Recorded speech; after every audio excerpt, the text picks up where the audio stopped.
नमस्कार. स्वादिष्ट किचनमध्ये आज आपण पारंपरिक पद्धतीने बनवले जाणारे हिवाळा विशेष असे खानदेशी तेल आणि गुळाचे मेथीचे पौष्टिक लाडू बनवणार आहेत.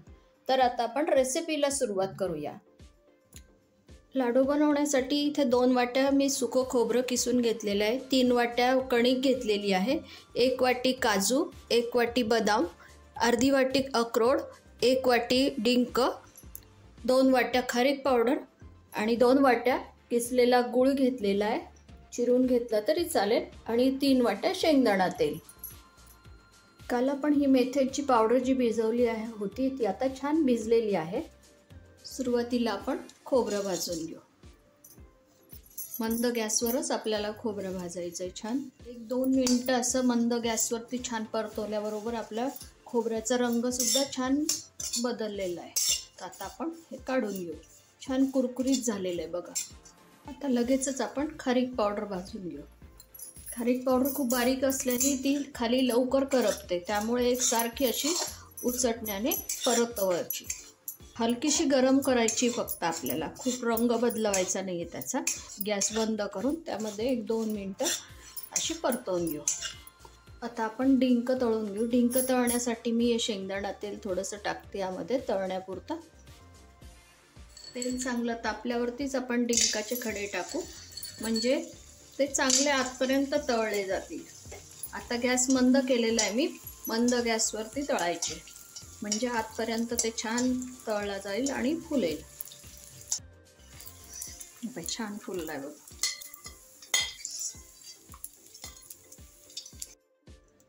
सगळा डिंक तळून घेतलेला आहे आपण. कढईतलं तेल थोडं कमी करून घेतलेलं आहे आणि त्यात आपण आता कणिक भाजून घेऊ. मंद गॅसवरच आपल्याला कणिक छान सुगंध येईस्तोपर्यंत भाजून घ्यायची.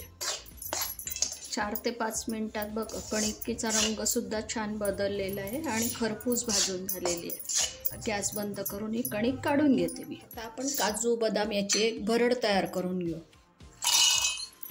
काजू बारीक करून घेते. रवाळ ठेवलेलं आहे मी. हे मध्ये मध्ये काजूचे तुकडे लागतात, इथे छान लागतात. लगेचच बदाम पण बारीक करून घेऊ.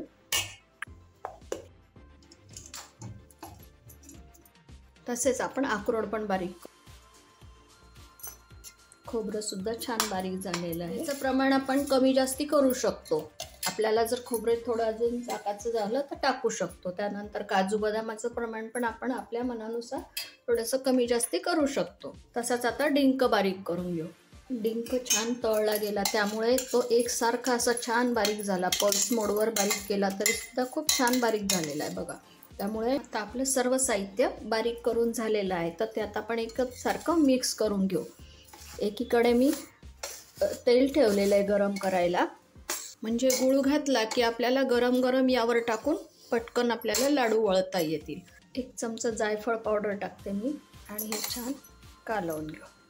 तेल साधारण थोडं गरम झालेलं आहे, तर आपण त्यामध्ये गूळ टाकू. 3 वाट्या तेल घेतलेलं आहे मी शेंगदाण्याचं, आणि त्यात 2 मोठ्या वाट्या भरून गूळ टाकते.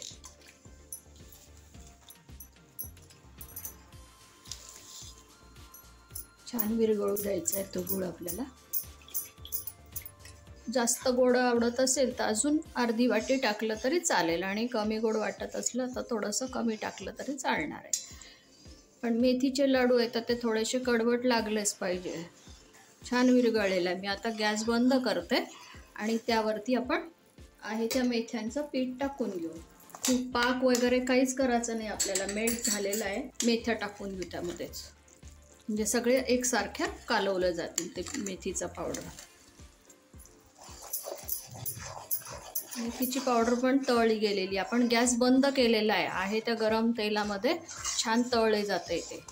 तेल आणि गूळ गरम असतानाच आपण यावरती हे सगळं टाकून घेणार आहे. सगळं टाकून घेऊ आणि त्यामध्ये छान असं कालवून घेऊ.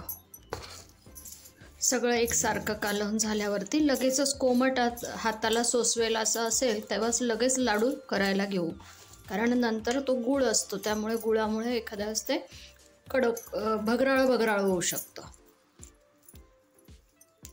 आपल्याला कसा पाहिजे लहान मोठा, त्या प्रमाणात आपण लाडू तयार करायचे. असे आपण सगळे लाडू करून घेऊ. आपण जे प्रमाण घेतलं होतं त्या प्रमाणात आता 35 लाडू तयार झाले. जर तुम्हाला अजून जास्त प्रमाणात लाडू करायचे असतील तर या प्रमाणाच्या दुप्पट प्रमाण घ्यायचं. आणि आपण काही काजू बदाम वगैरे जास्त कमी टाकू शकतो यामध्ये. तसंच या हिवाळ्यात तुम्ही सुद्धा हे खानदेशी पद्धतीचे गूळ आणि शेंगदाणा तेलातले पौष्टिक लाडू नक्की करून पहा.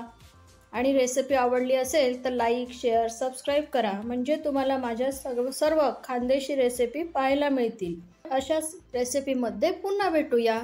धन्यवाद.